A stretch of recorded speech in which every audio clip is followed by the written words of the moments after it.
if you can't discover yourself, then you are vulnerable. You are open to be used. There's no way, if you listen to your inner voice, there's something that will be telling you the real you. Did you really sit down to ask yourself, why do I need this? You make some certain decisions for yourself. Why? Why do you make those decisions? So it still boils down to who are you. I believe that in trying to discover yourself, then that is when you are likely to be able to discover your purpose on earth. And that purpose is your vision. So I've discovered that the successful people are actually the people that are able to discover themselves. You first know who you are, meaning that you need to discover what you are good at, probably your talents, your passion, and whatever it is that inspire you, because everybody have an inner voice and everybody have a purpose to fulfill on this earth. So but until you're able to know your own, you are never going to discover it. Okay guys, we're here today again live. This is day 2 of the challenge, 1000 live videos on Facebook. Once again, thank you for joining us today, and I want to take out my time to appreciate those who actually comment on my first video, those who try to watch, and I saw the massive love. Even though the comments were not much, but it means a lot to me. At least it shows that the little I'm doing, some people are looking at it, and that inspired me to at least try to do more, right? So thank you for that encouragement. It's not easy actually to put yourself out here like this live. You know, at times, even when you want to make some videos to post, you know, you make mistakes, you go, you come. But like I said, one of the reasons why I put myself out here is to be able to build the confidence, you know, to be able to talk to people on the media, to be able to share my views without fear, you know, right? So maybe that's the difference I'm trying to create between me and the past and the current me. I'm not in competition against anybody. I'm just trying to get better. So anytime you see me, just try to manage me, please. So enough of that. Let's look at today's lesson, or let me say today's presentation. I want to talk about how do you find yourself? Who are you? Because I found out that so many of us don't realize who we are. So I think I should title this like, who are you actually? Who are you? You see, the question might sound very simple, but it is not everybody that knows who they are.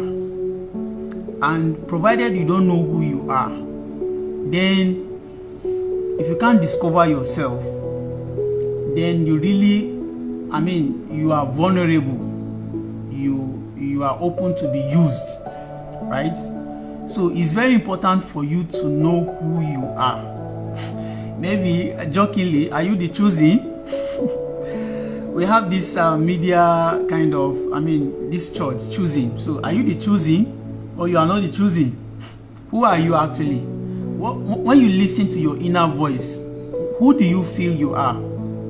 Because there's no way, if you listen to your inner voice, there's something that will be telling you the real you. The real you in terms of knowledge, in terms of the information that gets to you and how much you're able to process it. The real you in terms of spiritual knowledge. The real you in terms of the world entirely, in terms of your relationship with people.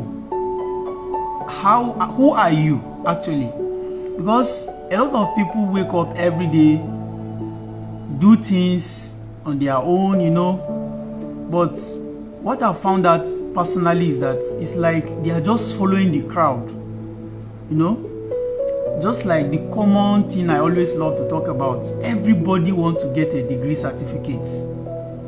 Everybody wants to get first degree, master's degree, and PhD. But why do you want?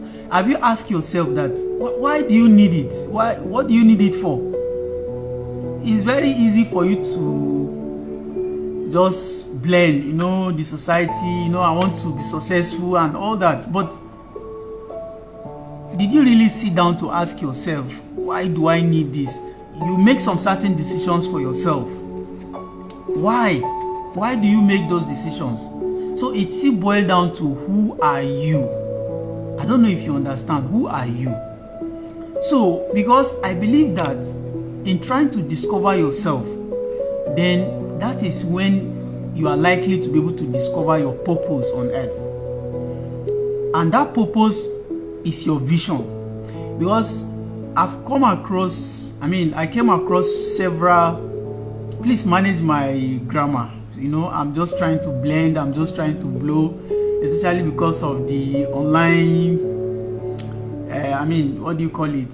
Online, would I say lack of confidence or something that I'm trying to build. So at times, because English is not our language, it's not our mother tongue, so we are trying so hard to build everything at the same time. But I believe with time, I'm going to become more confident and more comfortable talking to people online as if I'm talking to them one-on-one. That's what I'm actually trying to do. Now, back to the lesson. So, I've discovered that the successful people are actually the people that are able to discover themselves. You first know who you are, and knowing who you are, meaning that you need to discover what you are good at, probably your talents, your passion, and whatever it is that inspire you, because everybody have an inner voice and everybody have a purpose to fulfill on this earth. So, but until you're able to know your own, you are never going to discover it. Then it's now boiled down to how well you are able to manage those findings to be able to convert it into a value, something that benefits others, something that once others look at it, they believe that this value comes from you, and that will actually serve as a means of a reward. People will reward you because you provide value. And that's why each time I talk about education, so I always have this feeling that if you want to be educated, it is not all about now going to school, but when you are going to school, whatever course you want to study or whatever thing you want to do as in form of education, because when you are defining education, it doesn't just, a lot of people just look at that classroom, sitting, lecturers teaching you, teachers teaching you. That's what they look at as education, but that's one form of education. Okay, so you discover yourself. And how do you begin to discover yourself? I want to let you understand something. Why discovering yourself is very, very, very important to your journey. You see, it is the value at the end of your discovery that you attach yourself that makes you valuable out there. Maybe I need to say this again. The value you attach to yourself, because it is people that discover themselves and develop themselves that are actually able to offer value to others. And it's people that offer value to others that worth something and are rewarded for that worth. So in your own case, the question is, what have you ever, or were you able to discover about your life that is likely to be of value to others in such a way that you are rewarded for it? Let me try to get it down a little bit for you, probably for better understanding. You see, the truth is, those that, and everybody is actually, I look at people in form of an impact, like a value system. And once you don't have anything to offer, I want to let you know that even boiling down to family, in family, people that have something to offer, some value, some form of value, either in form of knowledge, either in form of financial, either in form of whatever it is, those people tend to be more valuable. They tend to have more worth. So, for a lot of people, they always follow the crowd without necessarily discovering their own value, whatever it is that they can add to humanity.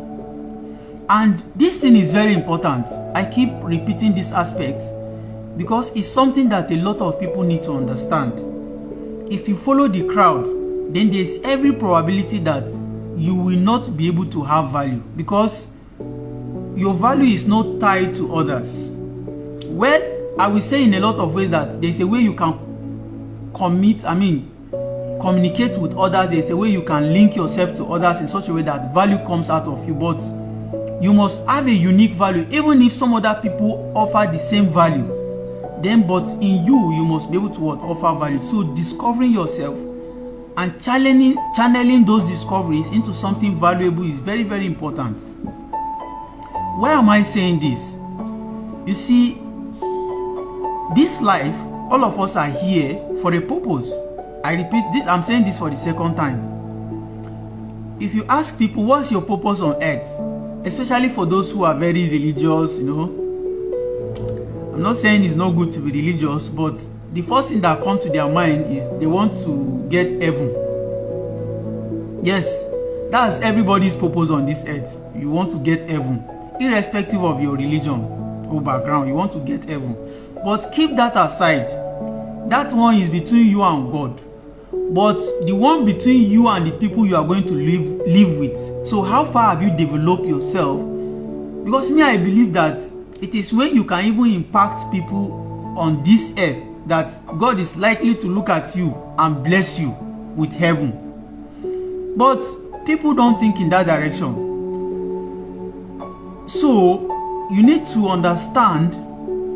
And some people, again, when it comes to aspect of trying to find out what's their purpose and what they can do, so it's easy for them to conclude and tell themselves that and push it to the environment, push it to the nature, push it to God, that it is God that will decide for them or give them the kind of things they want in this life, or the kind of value that they are supposed to have. Not knowing that they are supposed to develop themselves inward, personally, to be able to provide value in exchange for the grace, or I would say the grace of God. You see, I don't believe in nothing goes for nothing. Even the God, when he created this world, I want to make you understand some basics now about this discussion so that you can understand it carefully. And the fact that it's very important for you to discover who you are and develop yourself around either your talent, your hobbies, or I will say whatever it is that God has blessed you with. And that's even the first blessing you have. And that blessing could lead to so many other things. So when God created this world, there is so many resources that was endowed on this earth. Being it mineral resources. Let me even make an example of the trees we have around us. Now, it is out of man's ability to discover himself that they were able to build things like maybe planks, the cushions you have in your house, from trees. Do you understand? The cars that you are using today that you are comfortable with, it is when man tried to discover himself to be able to build those things out of the resources God has provided. Then in exchange, people now reward them. So what I'm saying in essence is that as much as possible, God in his infinite mercy have tried to bless everyone as much as possible. As soon as you are born on this world, onto this world, you are already blessed, starting from your brain. I don't know if you get.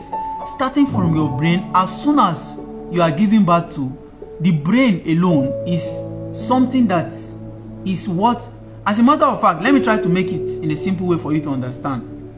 The brain is what creates wealth. The brain is what makes money. Money doesn't make brain. I don't know if I should say that again. The human brain is what makes him think, to be able to see how he can make the environment habitable. Is what makes him feel there's more he can do out of the resources God has created. so that he can make his living comfortable. I don't know if you are following.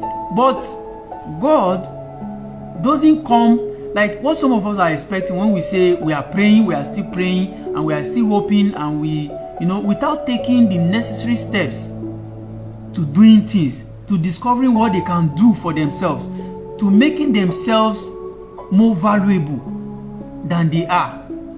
Now, if you are not lucky enough to have found yourself in an environment that gives you the necessary information that is required for you to become that valuable, then it's left for you to think about where, what, or whatever thing you need to do to give yourself that personal worth, personal development, that you are worth value, that once you're able to offer that value to people, they can in exchange reward you for something. I don't know if you get, but already, like I usually tell people, what I usually tell people is there is more than enough wealth to go around in this world, and more wealth are still there untapped. I don't know if you understand. We have much more wealth already available because money doesn't fall from heaven. Wealth doesn't fall from heaven. If you wake up and you see they say somebody becomes successful, what you don't understand, for most of you that think, oh, it's just God blessing, oh, his time has come. At times, some of this type of mentality that you have is what has actually hindered or served as an obstacle for you for trying to get the resources that you are supposed to get out of the many that God has created. Are you getting my conversation now? Because when God, like I said earlier, created this world, has put so many resources here, it's a matter of like, let me make an example for you. If you are rearing chickens, for example, so when you want to give them food, you will just go and throw the grains, where they gather, you just throw the grains there. Now, it is left for them to battle. You pick as much as you can pick. You see sometimes they'll be pushing themselves. Like it become a form of competition. They'll be pushing themselves. So how much you can pick to yourself depending on how much you are able to do. That's how I look at this world. When people say I'm waiting for God's time, sometimes I laugh at them because even the time you are saying that it's actually God's time. It's not your time. And to a large extent, I don't believe that God put restrictions to humans on how much they want to climb. Like for example, if I decide I want to climb a tree, either I climb very low, or I go to average, the middle, or I climb to the top. I don't think God decide for you how much you want to climb. Do you understand it? In other words, yes, God is the one that will give you the blessing because in the first place, He created the world and He created the wealth. But in a lot of ways, you have a role to play in how much of it you can get to yourself. And that's why I start by saying you need personal discovery, because through personal discovery and development and knowledge that is applicable, mostly not the type that comes from getting degrees. That's another thing. The type of knowledge that is something you can practicalize, something that you know that a word can come out of it. For most people, the reason why I said that is that if you have first, second, third degrees, plenty of them, it doesn't really transfer. I mean, it's not equivalent to wealth already until you are able to transmute it, until you're able to what? Materialize that knowledge into a value that people will benefit from. The reason why I'm not always much comfortable with plenty degrees is that I've taken my time to observe those who have much degrees and have little of application of those degrees, because I believe it's knowledge you are gaining when you gather more degrees. Now, but you have little to nothing in terms of applying that knowledge to produce something. that the community benefit from. And until you are able to do that, that is when you are worth something. Now, for most people who teach, you might want to think that teaching that same knowledge to other persons, you are doing them good because you are providing value. But little did you know that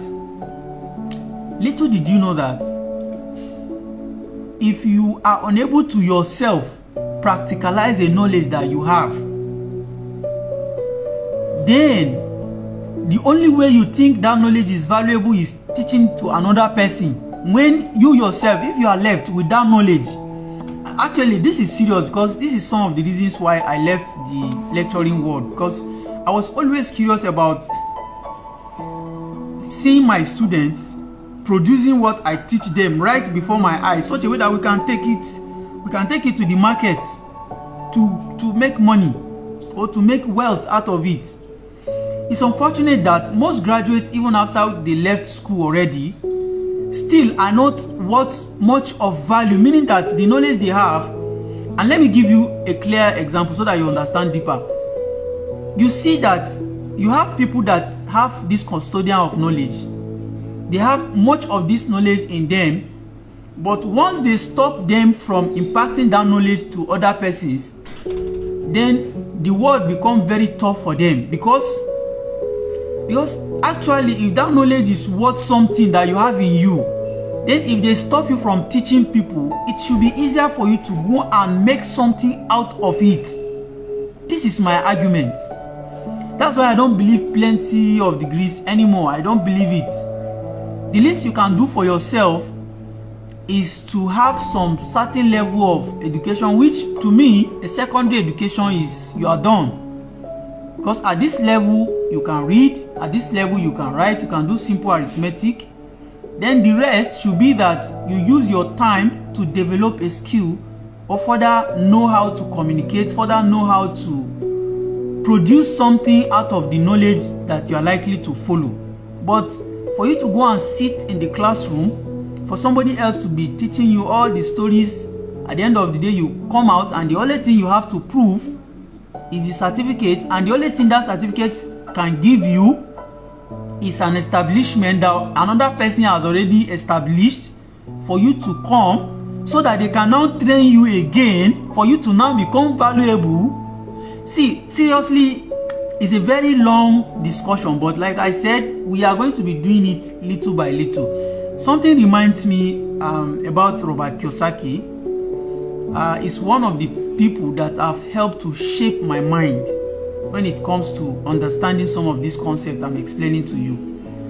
And he says something that, like for example, when he was young, at the age of 9, his father is an educationist, PhD holder, but he noticed that his father always complained about lack of money. His father don't have much. Always when they need something, his father, I don't have money, you know, which is most likely to resonate with a lot of us today, and even our educators. Like some days back, it was very sad when I saw a lecturer coming online in one of the universities in the north to say that he can no longer feed, and he had to remove his car battery to sell, to be able to raise money, you know, to eat. And that's something of concern. Well, this might not likely be that is happening to all lecturers, but I have first-hand experience when it comes to relating to lecturers. I work with them for some time, apart from the fact that they taught me over the years. So it is likely always that these people have a lot of knowledge in them, and I respect them for that, right? I respect them, but the truth still remains that I will even say that less than 10% of their knowledge are being used into producing something. Sometimes I was wondering in the university that, look, the projects students have been doing, what exactly come out as an outcome? Starting from undergraduate to postgraduate to even PhD level, the research work. Now, a lot of you will argue this. A lot of you will argue that something is being produced out of it. But go deep. I want you to dig deep and see out of many, how many actually were able to produce something tangible? In fact, the lecturer, there was a time a lecturer was telling me that, do you expect anything out of postgraduate, out of first graduate, that first degree? I mean their project, do you expect anything tangible out of it? So for a lecturer to have been confident to say this, you know that how can you expect somebody to waste 1, 2, 3, 4, sometimes 5 or even more years as an undergraduate, and you are telling me confidently that do I expect anything tangible out of it? 4 years of somebody's life that person can use to be able to even learn how to, if nothing at all, to couple a car, a complete car, or to even do something, and that person wasted it, and you are telling me I don't expect anything out of his project? No, now. So when Robert Kiyosaki was 9 years old, he was curious, and he was asking his parents consistently that, look, where are we going to school?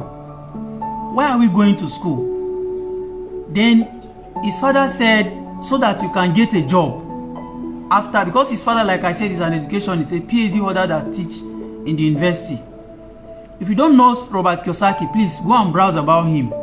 And one of his book is Rich Dad Poor Dad.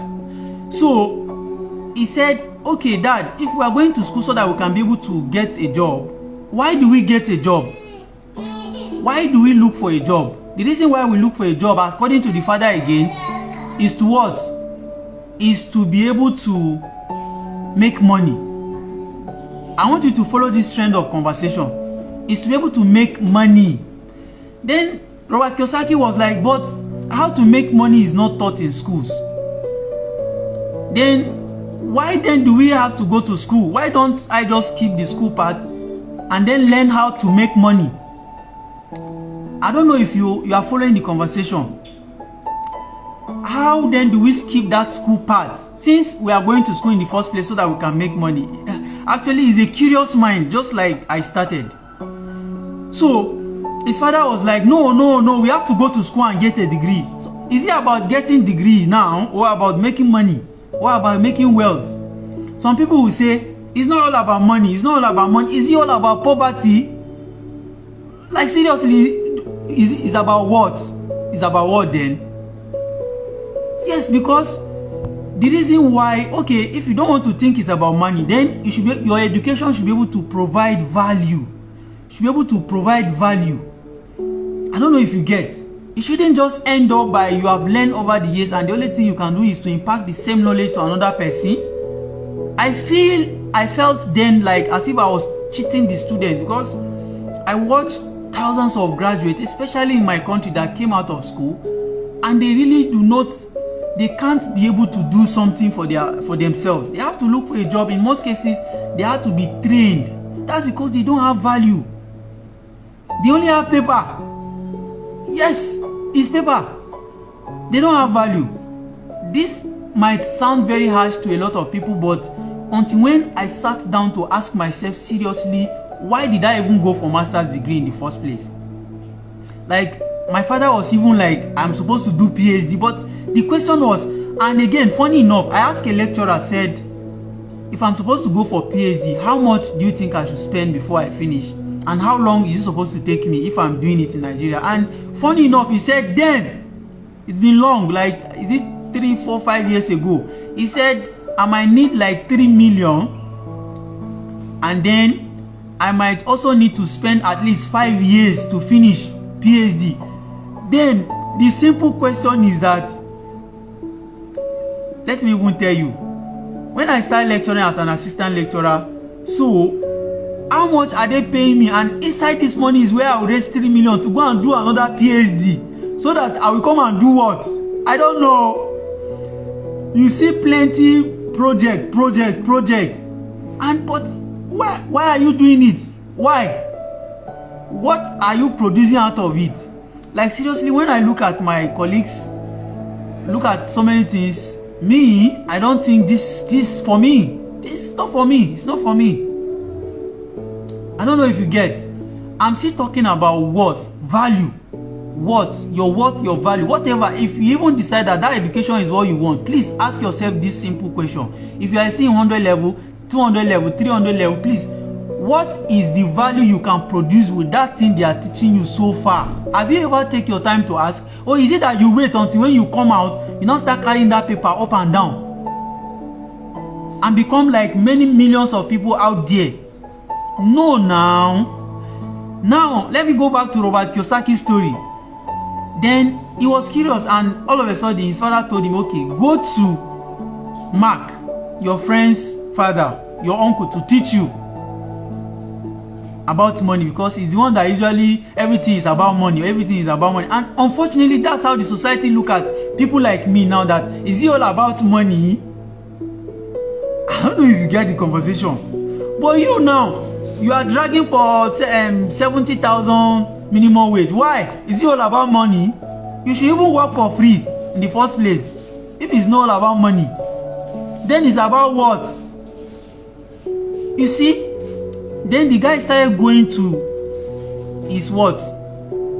His uncle, who is now his friend's father, Mark, that they are in the same school. The first thing the man told him is that if you want me to teach you about money, then you work for me for free. Now, this is what a lot of our graduates will not even accept. After that 5-year training, that they don't have value, they cannot add any value to company. They will still be telling you that I cannot work for free. I have certificate. By the way, please, what can you do? Have you taken your time to ask yourself, what can you do with that certificate if they leave you with the certificate? Okay, so you just look for the certificate so that somebody will employ you. But that's a wrong mindset. The reason why you have knowledge and you have brain, so that you can be able to use it for something that people will value and reward you for it. I don't know if you get. So now, like I said earlier, you need to be able to what? Provide value. So, like Robert Kiyosaki did, and at a point he began to understand that, look, it's much more than gathering these degrees, gathering these certificates, but what is very much necessary is for you to be able to impact value to others. So, I think I have Mr. Amos Idris. Thank you for joining us. We also have Yunusa. Thank you for joining us. So, and if you enjoyed this session, like I said, I am always going to be here to tell you one or two things, right, that will help you and that will change your mind. But it's a journey, right? It's a journey.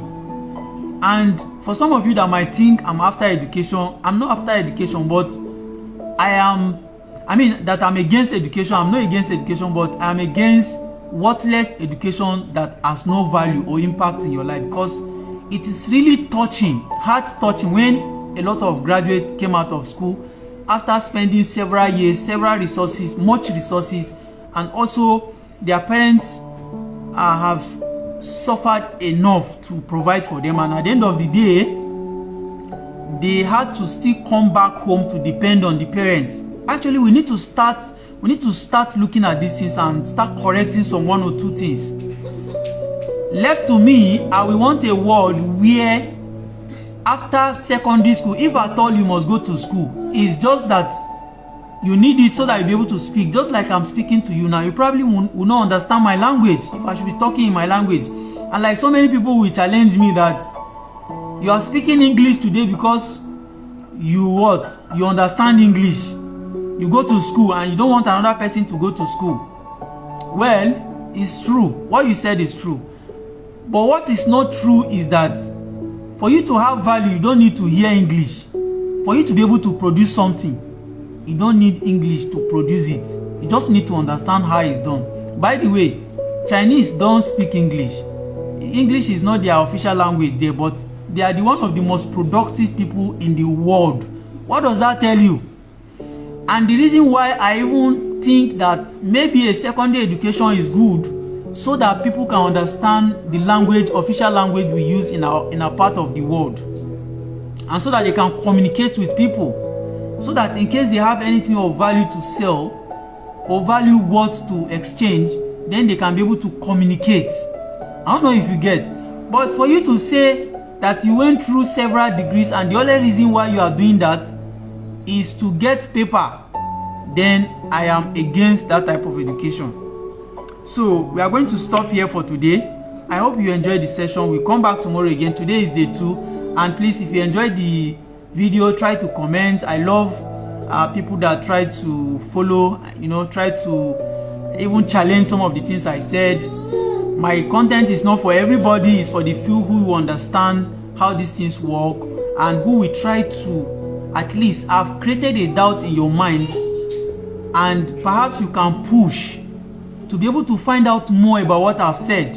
You research. If you are curious, if you are curious about creating value for yourself, if you are curious about wanting something, do you understand? Some of us that are already graduates can relate a lot. But unfortunately, the society will not allow you to listen to your inner part. Your family members, if I want to listen to my father, by the way, I should have been in the lecturing world now. I should have been in the classroom. I should have been battling with workload. I should have been battling with little salary that cannot even feed only me, not to talk of extending much to other persons, like even my parents. I don't know if you get. So if you ever have inner feeling, if you ever have a burning passion for something, yes, most of those people, they do that because they love you, they are your parents, they are sincere people, but some of them give you updates that they themselves don't have. That's what you need to understand. And the world is changing. Things are changing. Look at the world, or the AI that is even coming now. You are coming from a degree that you don't know anything about, even the outdated world. Now we have AI. So as much as possible, you might need to start thinking something else. Even when you are in the degree, if you happens, as much as possible, if you want to keep following what people want, like I was telling some people a while ago, every person you meet in this world have 1 or 2 things to give you advice. But look at them carefully. Those people that give you those advice, that advice might not have been able to have impact on their own life, but they gave it to you and you want to take it. So as much as possible, what I tell people is that first you need to discover what you want. Who are you and what do you want out of life? You need to discover people that are doing something related to that thing you want. Because look at me, for example, when I started lecturing, I look at the professors, I look at the PhD holders. In fact, the only person that can inspire me in the whole of the university is the VC, which I know that the amount of work it will take me to reach the VC level, I rather just pack my things and go. Right? So you look at the outcome or the end, the product of what you are after. Even whatever you want to do today, select. In fact, it's easier for you these days. Knowledge is available, just like what I'm doing to you now. If you are following my teachings, you found out that you didn't pay me, and there's several of them out there on YouTube. Just browse whatever you want. Millions of videos will come, and most of these people will tell you from their experience. Why don't you take your time? Pick 1, 2, 3, 4, 5 persons to be a role model to you, even unknowingly, and begin to follow their lifestyle. That thing you are interested in that they are doing, go and browse it. Ask questions. How are they doing it? Understand the principles. Begin to put these things into practice if really that's where you want to go. Because it's all about knowing that thing, knowing what it takes to get there, and then begin to do it. And finally, before I will stop here, what are you willing to sacrifice to be able to get that thing? Is it your comfort? Whatever it is. Some of us, we don't want to sacrifice anything, but we want to get everything. I started this video by saying there's no such thing as nothing goes for nothing. A lot goes for something. And before you get anything, you have to want something. And that thing should be value. So my brothers, I will stop here. My brothers and sisters, if you enjoyed this session, please help me to like, help me to share, help me to comment, especially that comment aspect of it. Let me get your opinion. And some of these things I'm telling you are practical, and there are things that I've gone through in my life and I'm still going through more. And I believe there are some other people that don't have some of this kind of update and need to get it. And that's one of the reasons why I've decided to bring myself out here and I want to stop here. See you some other time, and bye for now. Bye bye.